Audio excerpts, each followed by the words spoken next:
So, doing a video on this kind of topic, it's kind of specific. It's an alternate history, but it's a very specifically worded alternate history.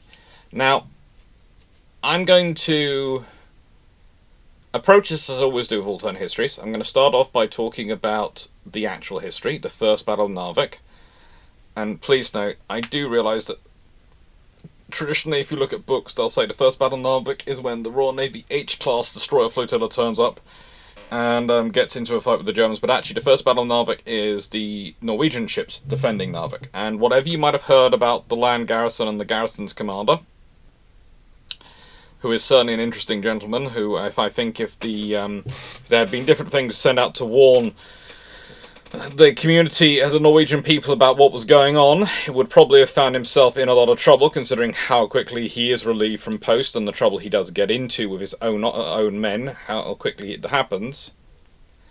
I'd say, and this is the point today, that the naval officers acquit themselves admirably and bravely.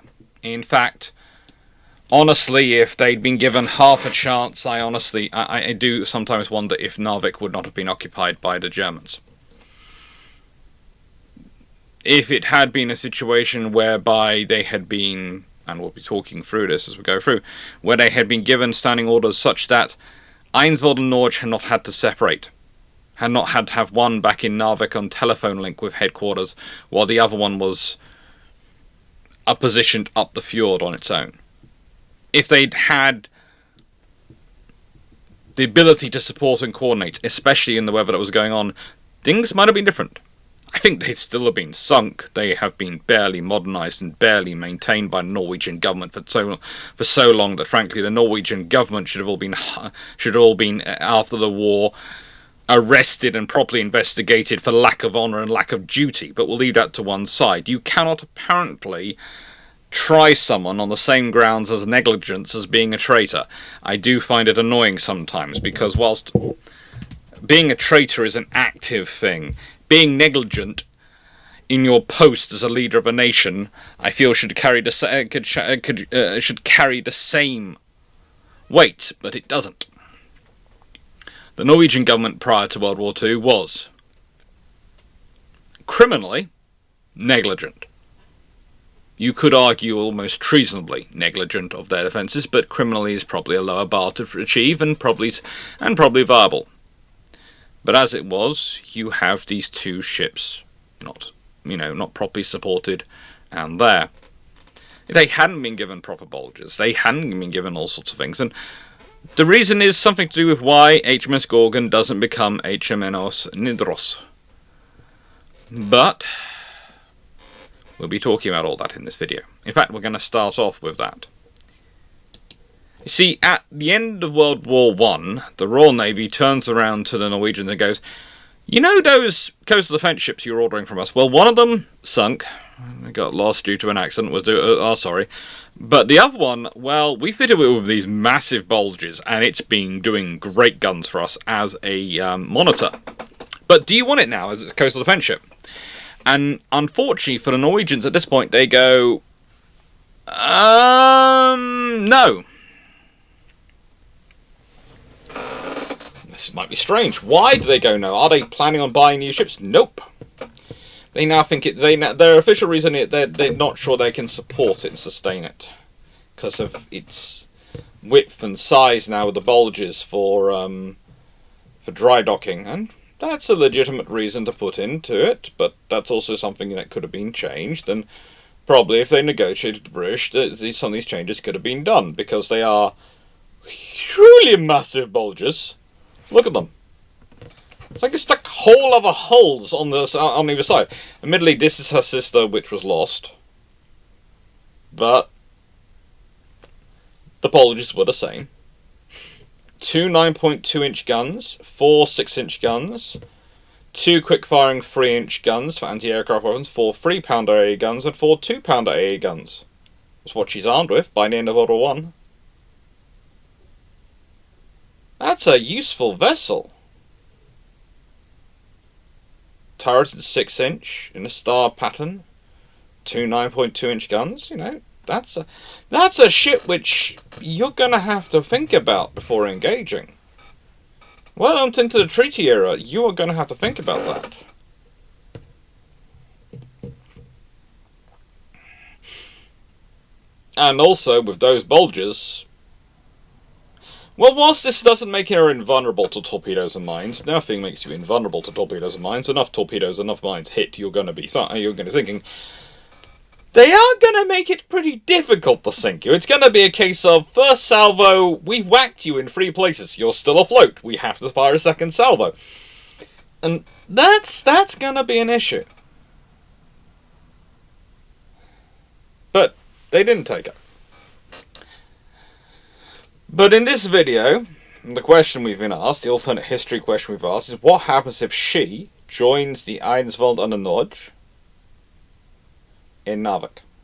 What happens if she's there under a Norwegian crew? We of course can't predict who would be her commanding officer.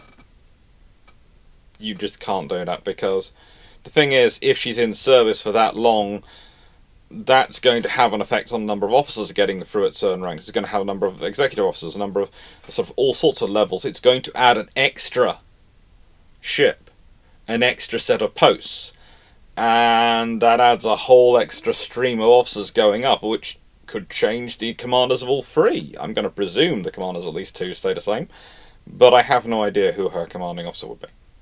So I cannot. There's a depth I cannot go to in this. But I would say again, the Navy, in Norwegian Navy terms, were fiercely patriotic and not at all of the inclination of, well, let's cooperate. You can find a few of the army who are weird.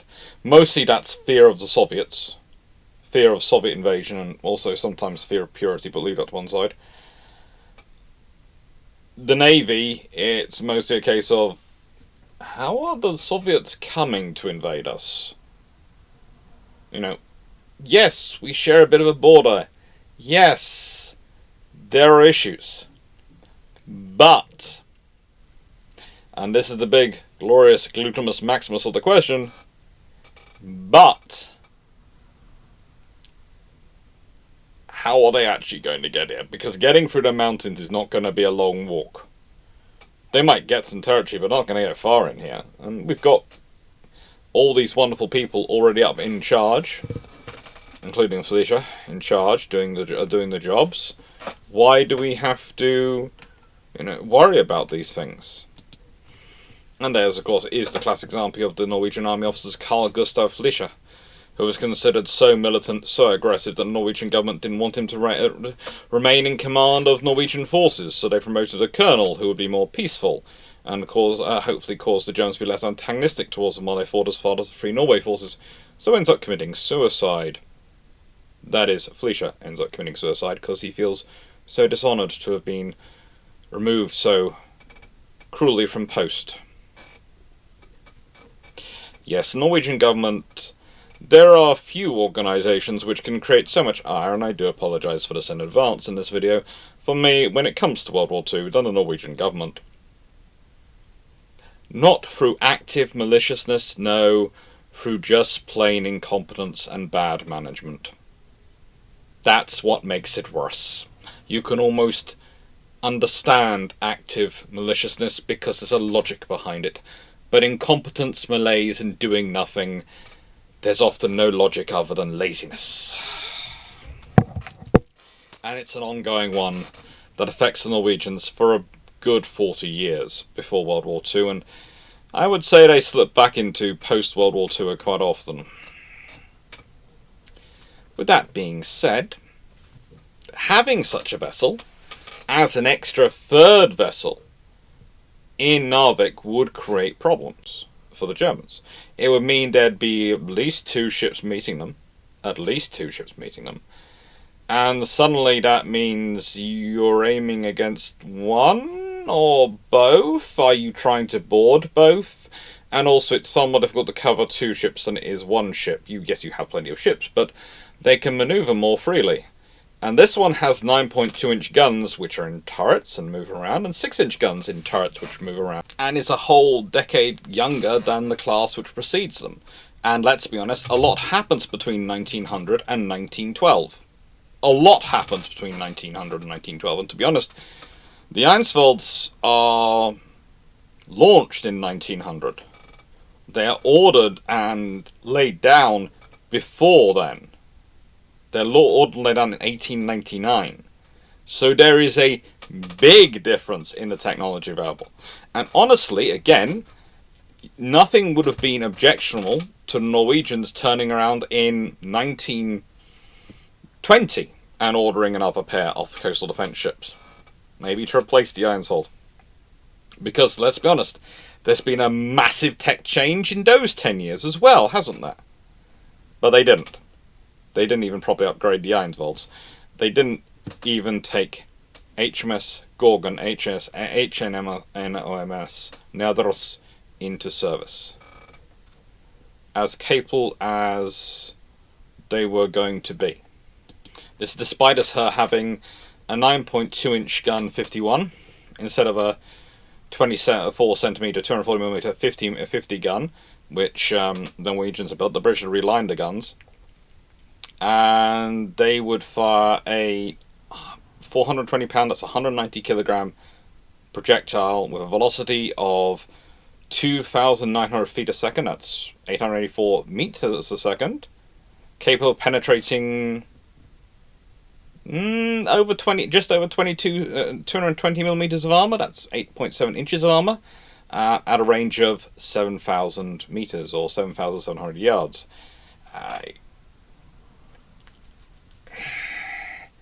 Again, there are various things that happen to their guns. They've been relined, but these were also ships which were designed with very thick armor. They had 7 inches of thick armor belt. They had 8 inches thick armor on the turrets, 8-inch thick armor on the barbettes, 2.5 inches thick armor deck. They had an 8 inches armor around the conning tower, and 4 inches armor on the bulkheads. And then I mentioned that they were designed with 2 submerged torpedo tubes, but lost them because of these gigantic bulges. Ginormous bulges. Again, just think about that. There is a 7-inch armor belt behind the bulges. The ship was survivable as anything. And let's consider the Eidsvold class, which had preceded them. And it's the class which is in service at the Battle of Narvik. They're armed with 2 21cm, that's 8.26-inch guns.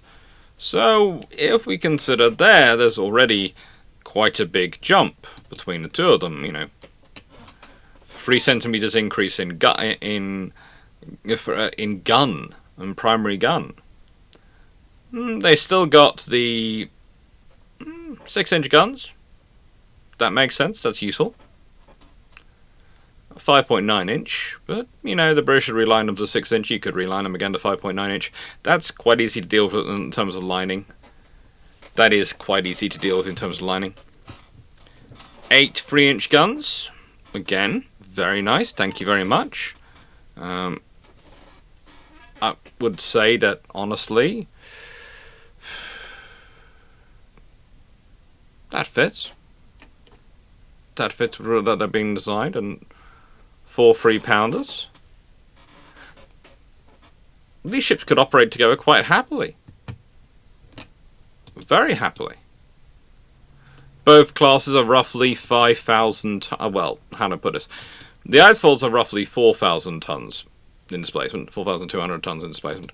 The Gorgon, aka Nidaros, is around 5,500 tons once the British have finished playing around with her. Once the British have finished playing around with her, they have her up to roughly 5,500 tons. I'd like to point out there's also the Tordenskjold class, Tordenskjold and Harald Haferga, which had been replaced by the Eidsvold class. Had served alongside them and was supposed to be replaced by the Gorgons. And they had been built 1897 to 1898 and would serve till 1948. but it was felt technology had moved on so quickly from them, they needed to be replaced. But again, these are the class of ships the Norwegians have. They have these coastal defense ships, 4,000, 5,000 tons, heavily armoured, not very fast. They are basically mobile floating forts. They survive on subdivision and armour. So they make themselves powerful enough that, frankly, unless you're bringing a battleship, you don't have a guaranteed victory, or unless you can cold cock them with a destroyer, is the theory, with enough torpedoes. However, that relies on you, A, keeping them up to date, and B, properly coordinating and supporting them. Having them sitting out on their own, or even with just small boats around them that can't properly engage things like destroyers, and allowing destroyers to get within cold cocking distance of them, and I will be discussing this, it's about 700, it is about 700 meters that Wilhelm Heidkamp will fire her torpedoes into Eidsvold. And she managed to position herself and line her torpedoes up before they even start the fight, because of the orders and the adjustments going backwards and forwards. Again, this is where it's useful to have a second ship, because you start trying to pull those sorts of maneuvers, a second big ship, then your other big ship starts going, hello, what's going on? They can mutually support each other. This is the trouble. The pair of the Eidsvold class Eidsvold and Norge were completely unable to support each other in this scenario in the way they're positioned. Completely unable to support each other in this scenario. And that's just the nightmare they're in. It really is. So let's look at the commanding officers. Now, in here on this list, we have one officer who dies shouting, and I will point this out, shouting, "Pa plas vedkaner naskal vislas gutta." Man the guns, we're going to fight, boys. We have another officer who had been recalled after writing several books on maritime affairs, recalled from the Lighthouse Committee and various work he'd done on the Norwegian lighthouse service after leaving the Navy. And he had been recalled to command the department and to be the senior officer, and who would, throughout the war, serve honourably throughout the war, and then after the war would have monuments erected and all sorts of things to what his men had done. That's Askim, who I cannot find a picture of. I've tried hunting for a picture I'm allowed to use him. I can't find him. But I think that's kind of appropriate, because I think he'd possibly have preferred the picture to be of Willock, who died. I am not sure from their relationship whether they were close friends, but I can't imagine they didn't know each other and know each other quite well, considering the size of the Norwegian Navy, their ranks and their service records. So I think they must have had a level of understanding. And being given command of the two vessels to defend Narvik means he was in a critical, means that Askim and Willock were in the critical positions. They were commanding two of the most important ships, arguably the two most important ships in the Norwegian Navy at that time. Definitely the only, considering the other class, the Tordenskjold, had been turned into training ships and weren't even were unfit for war as declared in the mid-1930s. They are commanding the biggest, most powerful vessels the Norwegians have. They are what they have.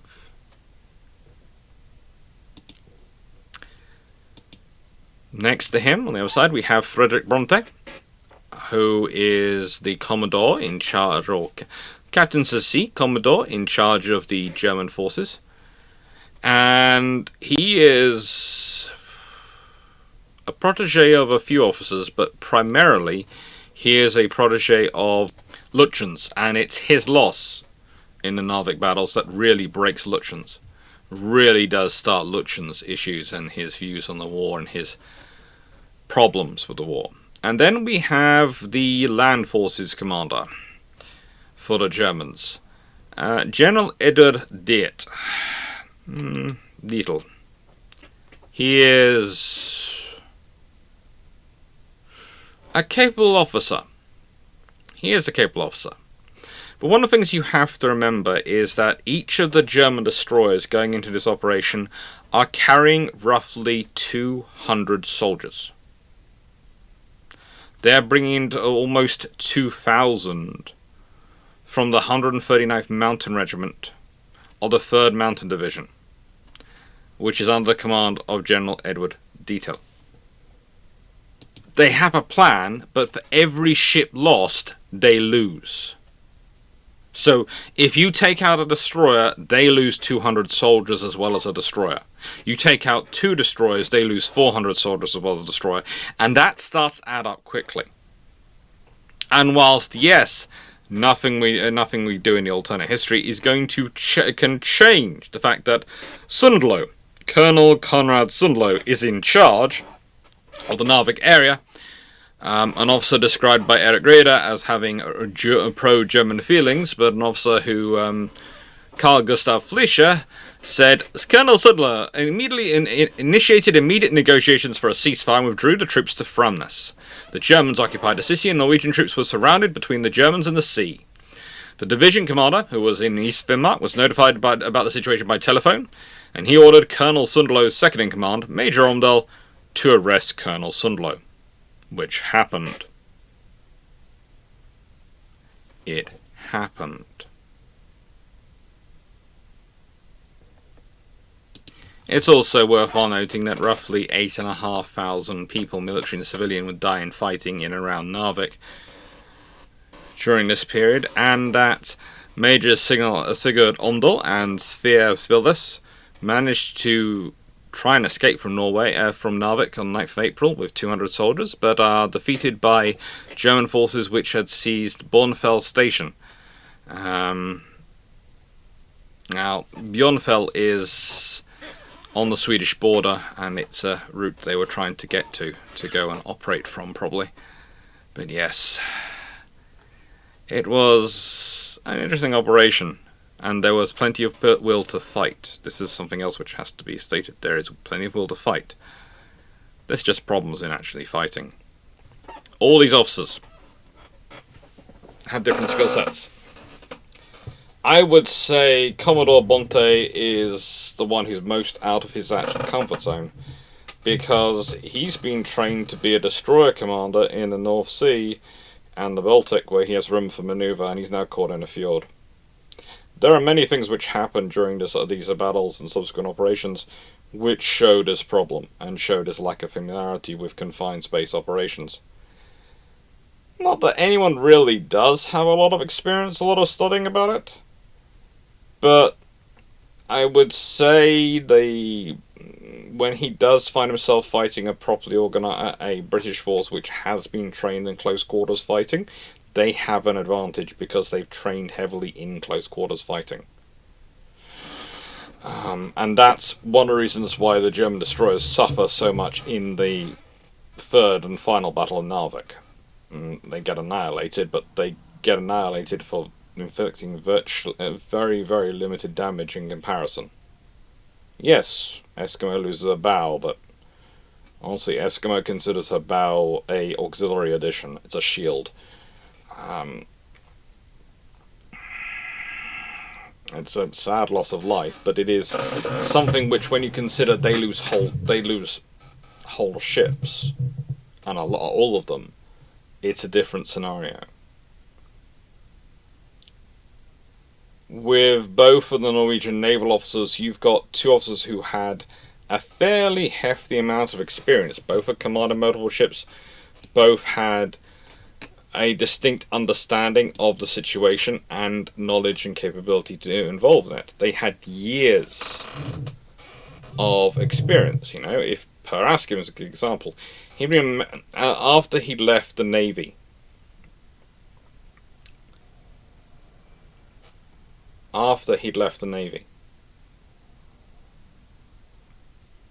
and serving in Norwegian Lighthouse, he'd been involved in International Maritime Committee. He'd also been on part of the International Committee for Signals at Sea. He'd participated in the International Committee for Coastal Marking. He'd been sent around the world. He'd taken part in the Radio Beacon Congress. He was a noted author. He is a specialist in his area.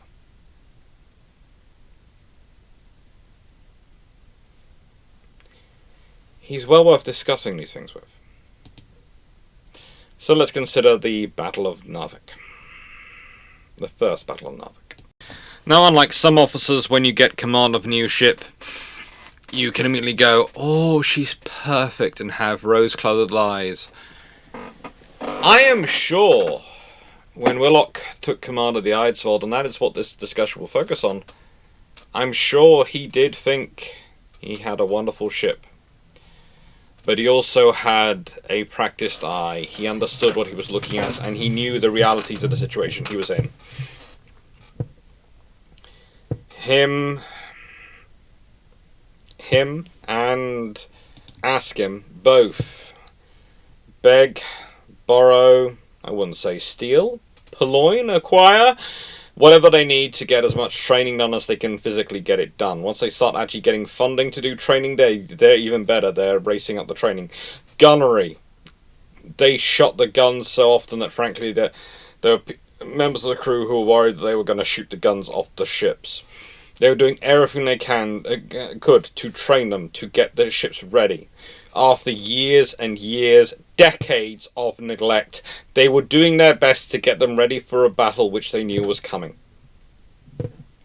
They knew it was coming. They knew the countdown had begun with, well, to the Norwegian mind, the countdown began with the Altmark incident. But to many others, the countdown began at the end of World War I, because if the Germans take any lesson from World War I, it's that if they find themselves in another war against Britain, they need access to the sea, because otherwise it just won't work. Let's be honest, if German submarines hadn't had access to the coasts of France and the coasts of Norway and the Netherlands, in fact the whole of the European coast to operate from, then their operating sphere would have been much more limited, and their ability to impact operations and impact convoys would be much more limited. Let's say they get just Norway, or they get just France.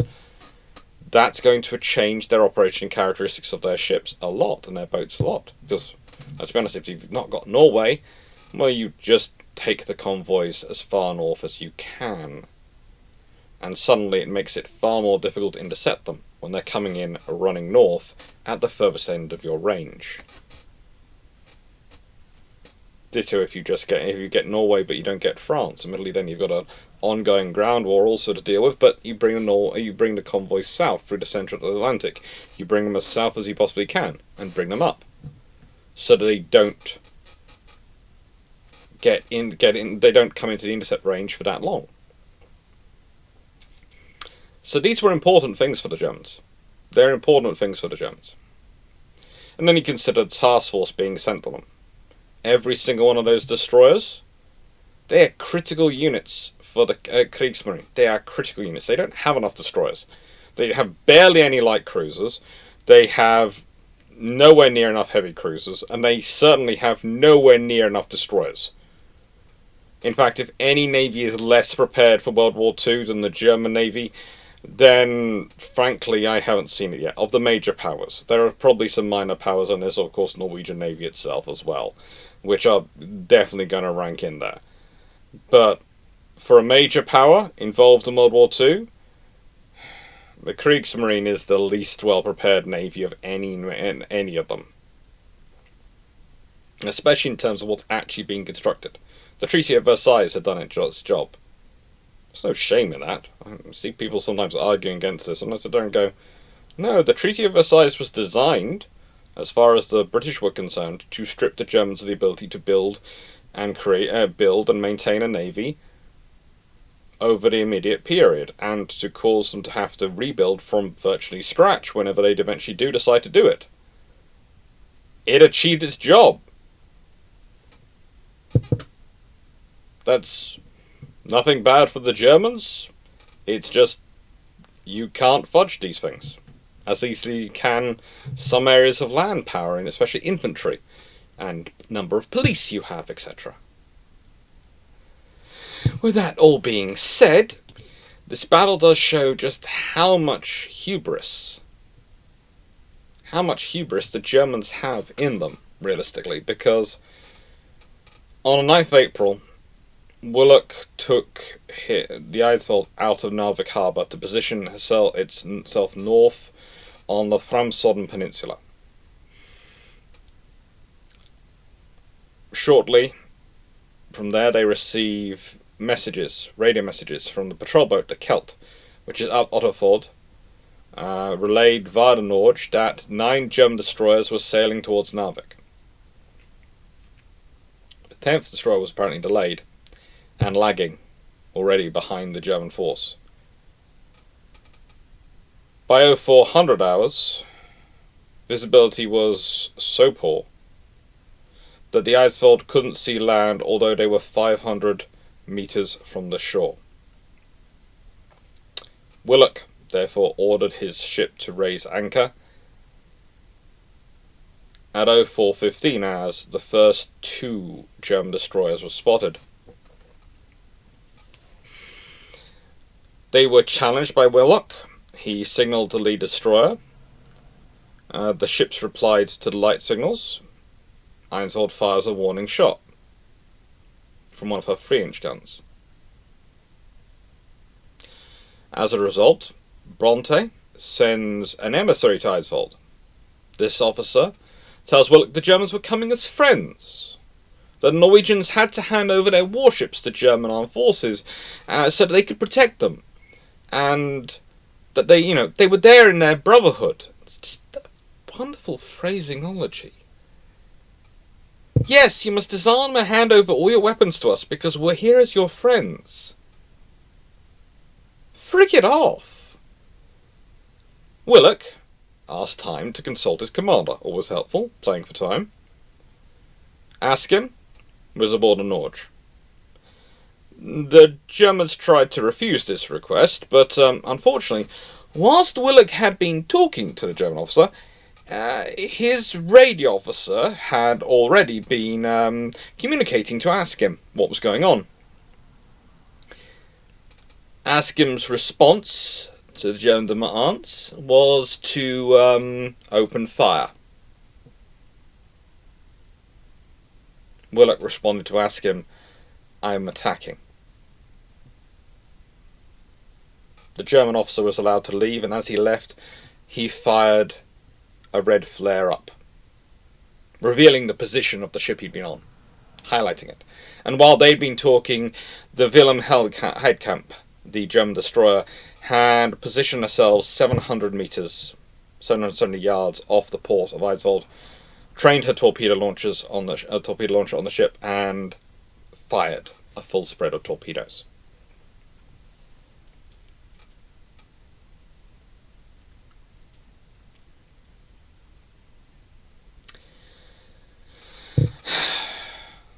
While they were firing those torpedoes, Willock had already commanded his port battery to open fire. Drum signal was initiated around the crew. He fights that shout of "Man the guns and we're going to fight, boys." "Pa plas vad kennen, när skall vislas gutter!"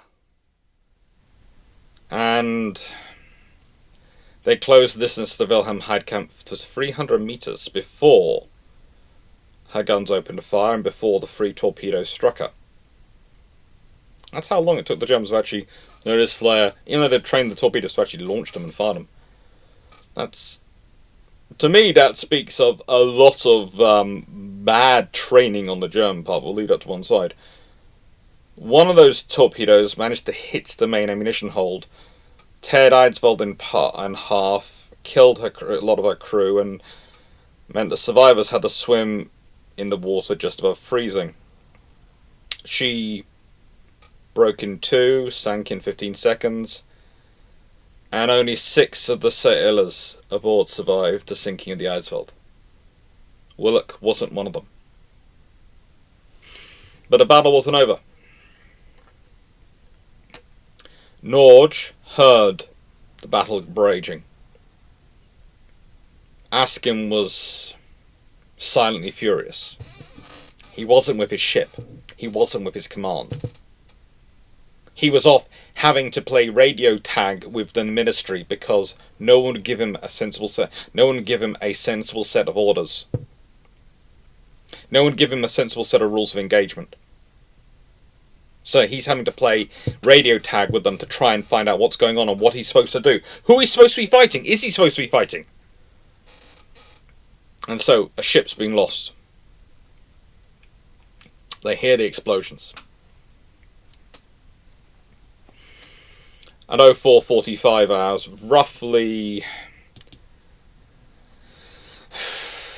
roughly 8 minutes after the Eidsvold has sunk, they see two destroyers appearing out of darkness. They fire 4 rounds, 1 from the foregun, 3 from the aft, and roughly 8 rounds from the 5.9 inch guns from the 6 inch guns, or 15 centimeter 5.9 inch guns, on the Bernard von Adam, at a range of roughly 800 meters. Their optical sights are ineffective in these weather conditions. It's also probably lack of training and lack of maintenance over the preceding 30-odd years will lead up to one side. So the first salvo fell short of target, next ones overshot it, but still they did damage. The German destroyers actually waited until they were alongside the pier and disgorging troops before they started returning fire. Because they're so weighed down with troops, they really have a difficulty firing. That's probably why the William Viscount was so slow to fire earlier, because she was weighed down with troops. At that point, Bernard von Antrim opens fire with her main guns and her machine guns. But the weather was also causing them problems, and whilst they fired 3 salvos of 2 torpedoes each, the first 4 torpedoes miss. The last strikes Nordra midships and she sinks in less than a minute. 90 of the crew were rescued from her, but 101 perished in the battle. And that's pretty much the end of the resistance, thanks to Konrad Sundilo, and the fact that his troops hadn't been properly warned by the Norwegian government. They fight. The ones who can fight, fight. But instead of them being alerted hours ago by radio broadcast, and orders to wake everyone up, so all the police, all the people who are awake anyway, being ordered to wake up the people who need to be awake, to garrisons, to go to their positions hours earlier when Denmark had been invaded or anything like. And the alerts that Sweden had been putting out, like all that sort of thing, the Norwegian government hadn't done it. And so this is the problem. When you depend upon a citizen army, that's actually quite a loyal and a strong thing, because it does produce a lot of people who are going to think for themselves, because they're used to commanding things outside of the armed forces. They're used to thinking for themselves.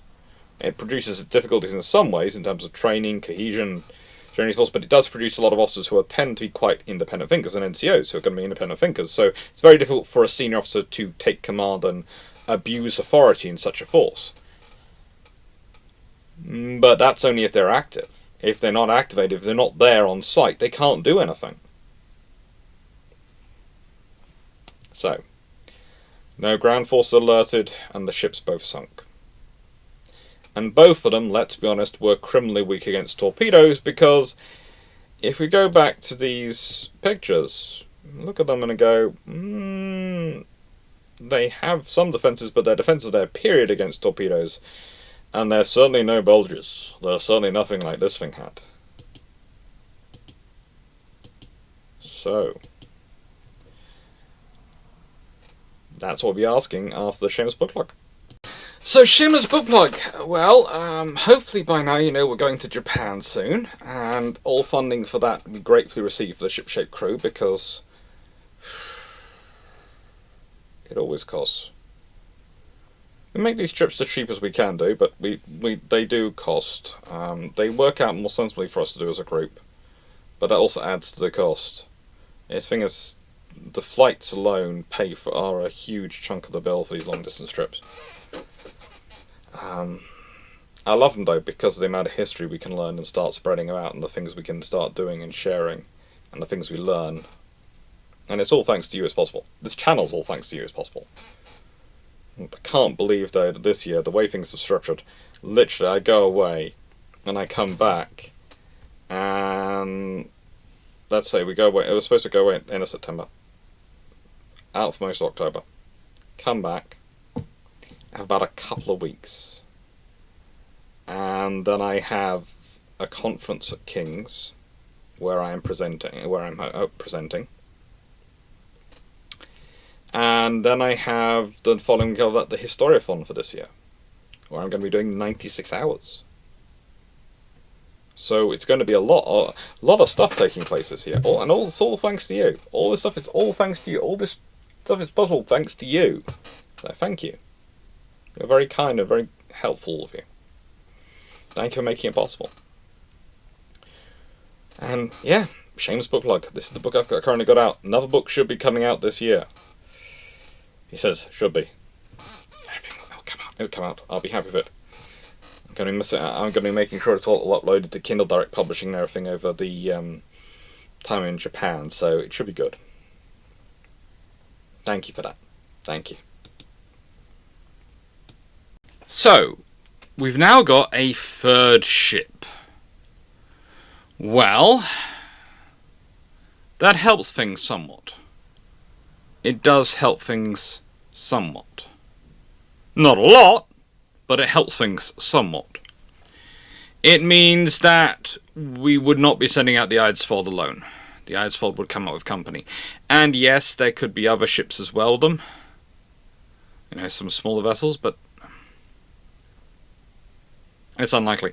The only other advantage you might have from having a third ship in service is that maybe the Tordenskjold class have also been better maintained or have been replaced, or alternatively they've ordered a fourth ship. They ordered if they made a decision to actually take the Gorgon, knowing the Royal Navy at the time and the things at the time, they probably would offer them, do you want another ship to take her place? And there are a range of vessels which are options, because again, the Gorgon had been used by the Royal Navy as a monitor.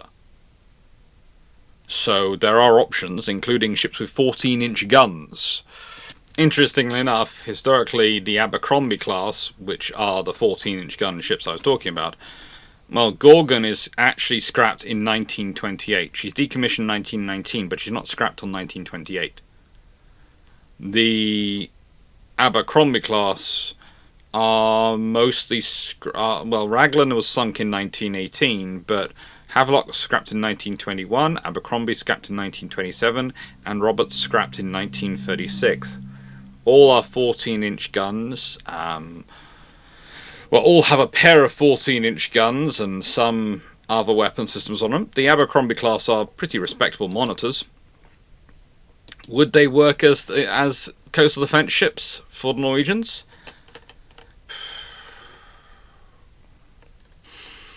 I'd say they would have been a good advantage, but we can't add them in. That's not the question today. But it's worthwhile thinking about it, the fact of what are the options that could have been offered if the Norwegians had turned around to the Royal Navy and Britain and gone, look, yeah, we'll take Gorgon, but we also need a replacement for her, and we'll take let's say a couple. 40. You don't have 14-inch guns in the rest of your service, so shall we take the 3 14-inch gun monitors you have? And you could have had, therefore, each one of the lovely coastal defence ships being backed up by a 14-inch gun monitor, and that would be an interesting scenario. That would be a very interesting scenario for anyone invading Norway, going, so we're going to find ourselves facing off against at least two, maybe 3 of those, and 3 monitors armed with 14-inch guns sitting back going, spot for me. Yeah. But that's not the scenario here. The scenario here is they have HMS Gorgon. They have what otherwise will be known as HNoMS, or HMS, in the Norwegian Navy, Nidaros. They have her. And the speed doesn't really matter here. Nothing really matters here. What matters is where do we position her. And honestly, That's going to be right next to Eidsvold. Now, Framsund from Celia is literally just above Narvik. So if you look at this map, if you go level with my finger across to Narvik, literally we're talking about there. It's literally right at the entrance. And the Nord is inside Narvik. So you would have had a second ship there. You'd have had a second warship there to do some fighting. And realistically, the fighting is going to take a long place deep into the fjord. Because that's the position they can best defend and also best maintain contact. He's kept his forces back because that's where he can support them. He's hoping to be able to get out to them. That's where Paraskim is hoping to be able to get out to his ships. So he'd make the same decisions. He's going to keep the ships as close as possible, but he's got two. So they're going to be positioning themselves to support each other. Interesting thing here is, does the Gorgon take the lead? The Gorgon, Eidsvold, as the newer ship, could well have been kept in maintenance, or could have been more actively crewed, and its captain might be senior. Its captain might even be Willuk himself. So there is an option here where that's where the senior officer is. But I'm going to presume it's Willuk, and I presume it's Eidsvold. They're going to take the lead again. Because that allows us to keep it quite close to the history, but also just to think about what the second ship has an impact of. And realistically, it doesn't matter which one takes the lead for this scenario.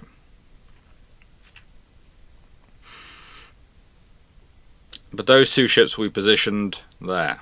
Okay, up just above Narvik. And Norwich will still be in Narvik, trying to get information. The German force structure. Well, the German force structure. That's fun. That's 1934 class, the Bjørgvin.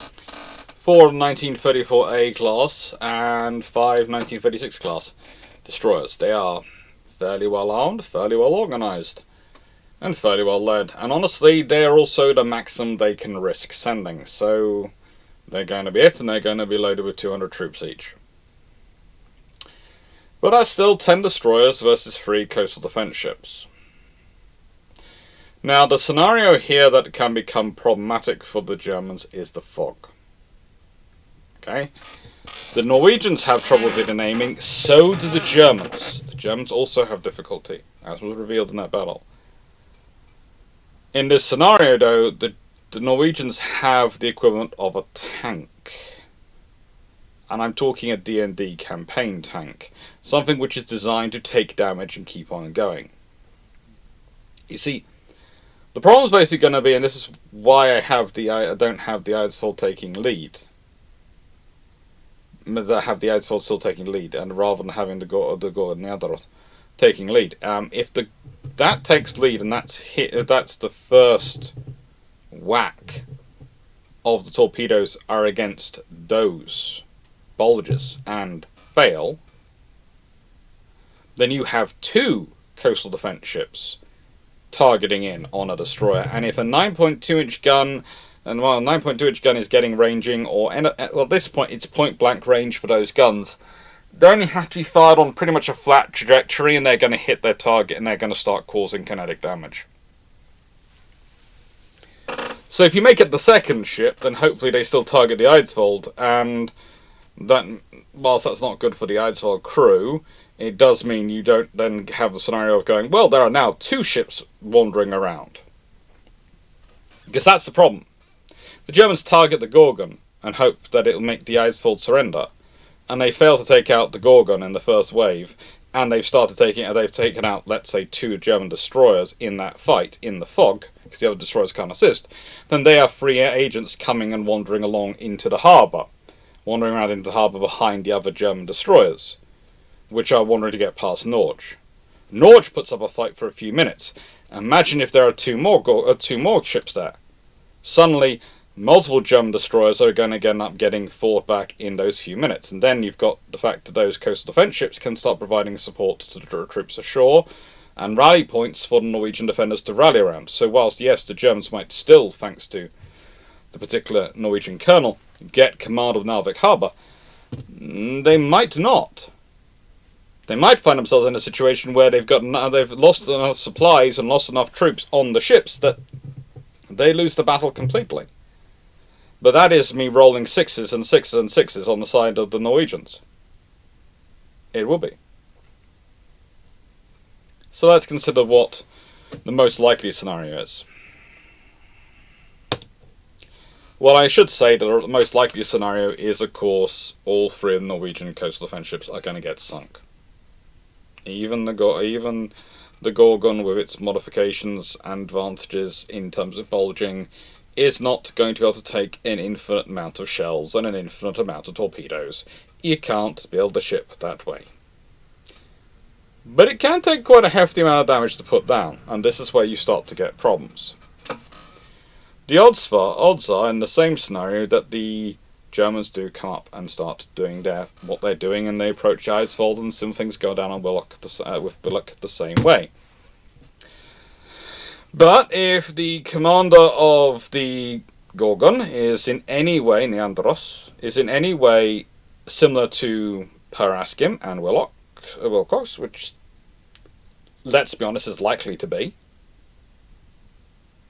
then the odds are they've been sighting their guns and getting information in whilst the debate's been going on. They've been ranging in. And I wouldn't be surprised if the moment the signal comes through, and especially when that flare is fired from next to their flagship, next to their ship that's with them, there are 9.2-inch shells slamming into the Wilhelm. Slamming into that destroyer. And that can make a big difference. If the Wilhelm Heidkamp is hit by 9.2-inch shells, doesn't even matter if they go boom, realistically. That's going to be enough kinetic energy at that range, and we're talking, they are probably no more than 300 meters back from the Eidsvold, probably 200, closer to 200 meters away from the Eidsvold, and so therefore it might be maximum 900 meters. That is a range close enough I'd be worried about the shells actually arming. They probably would, but, you know, it doesn't really matter. The sheer amount of kinetic energy you're getting at that point, we're talking about the shells leaving the Gorgon, the Nidaros, and probably hitting the Wilhelm within less than a second, even if they're not using supercharge, which I doubt they would be. Now, with supercharge, their muzzle velocity is 930 meters a second. Without supercharge,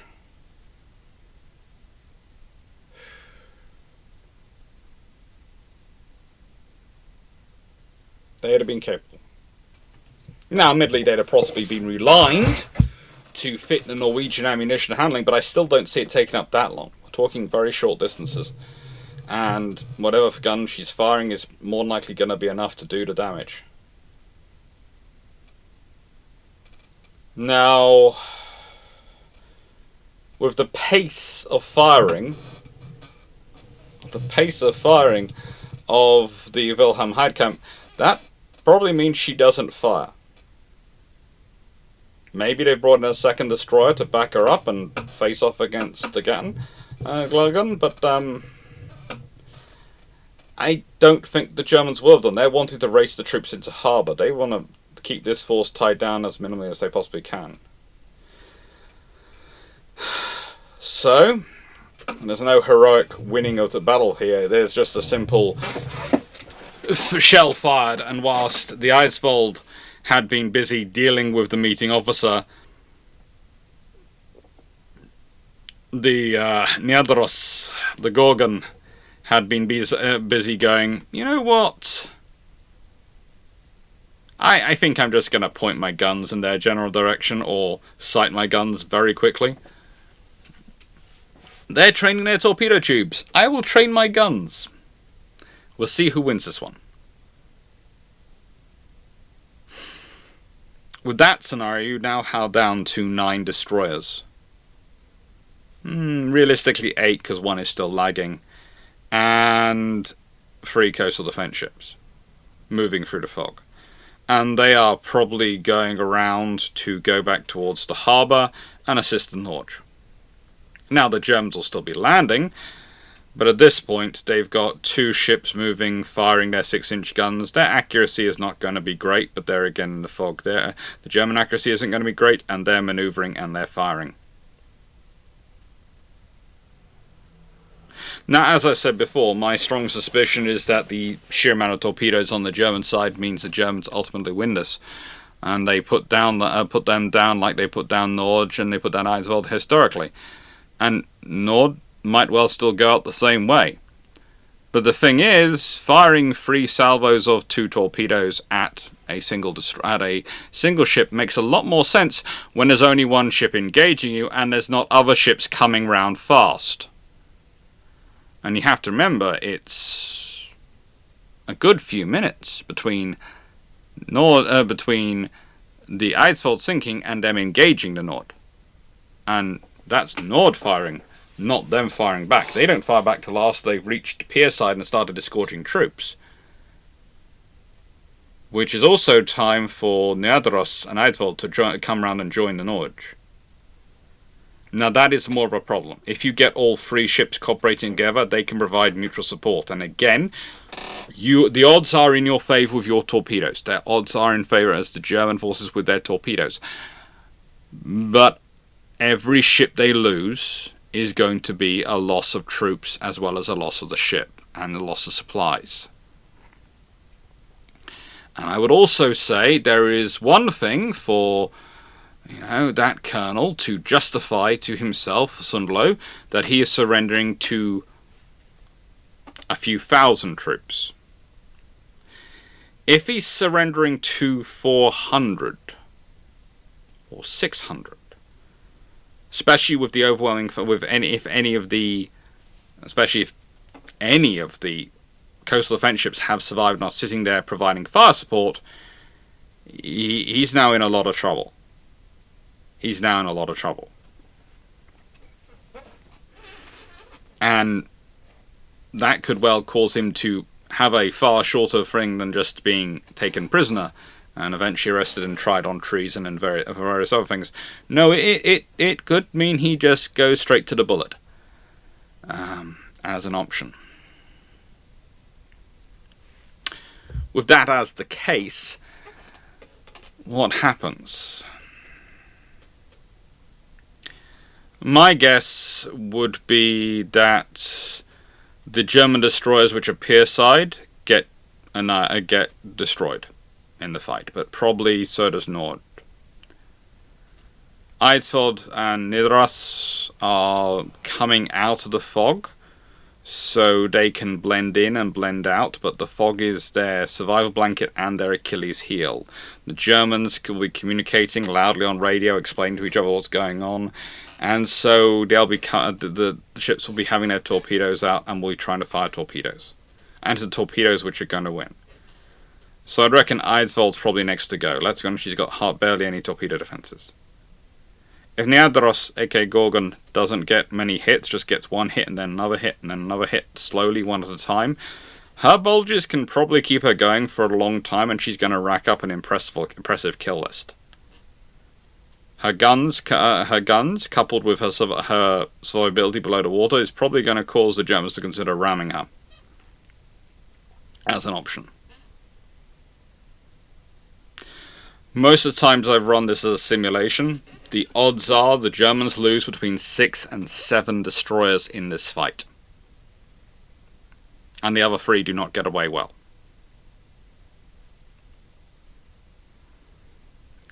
They lose roughly, most of the times they seem to lose about half of their ground forces. So they have about 1,000 troops in there. And they lose senior officers as well with that. That really holds them up and really causes them issues, because 1,000 troops is far more limiting than 2,000 when it comes to trying to gain control of a place like Narvik. And also means that when the H-class come in, they have overwhelming superiority of numbers as well as other advantages for their fight. It's a quick and painful battle. And with that quick and painful battle over, then Allied reinforcements come into Narvik a lot more quickly, and that has other knock-on effects. Does it stop Norway falling? No. Does it mean that the battle's remembered very differently? Instead of a British destroyer victory, it's remembered as a German Pyrrhic victory, where they lose most of their destroyers fighting the Norwegians for what? Well, that's the question for all of you. I'd love to hear what you think would how it play out. My scenario is based on the fact that I don't think Per Askim will change his dispositions that much. I don't think he can with the situation the Norwegians have put him into. So that means they're going to be fighting in the Narvik area, which means you're going to have those two ships positioned where they were historically. You're going to have Norge exactly where she was historically, which means they're going to be running around in fog. I would say a significant amount of the time the Germans lose all their destroyers, and they lose 3/4 of their ground forces, and there is still usually Nidaros standing. Because it's only if you get a torpedo on either end of her that she really has issues. You have to try and hit her in the stern especially. If you don't manage to slam her into the stern with a torpedo, those bulges can do a number on any torpedo impact. They really can. But I'd be really interested to hear what you're going to say about this, and thank you very much for watching. Hope you enjoyed. And what else have we got coming up? Well, that's just about to be done, so we'll see. We'll see what else is coming up. The 16th and 23rd are just about to be finished when I'm recording this, so we'll see. Thank you very much for watching. Hope you enjoyed, and take care. And if you liked the video, please do like, share, and subscribe. It really does help the channel grow. Remember, these are patron suggestions. This Saturdays and Thursdays throughout September and October, because they're premiere month, because I'm travelling. They're all patron topics. They're all things suggested by patrons and voted for by patrons. So, suggested by you and voted for by you.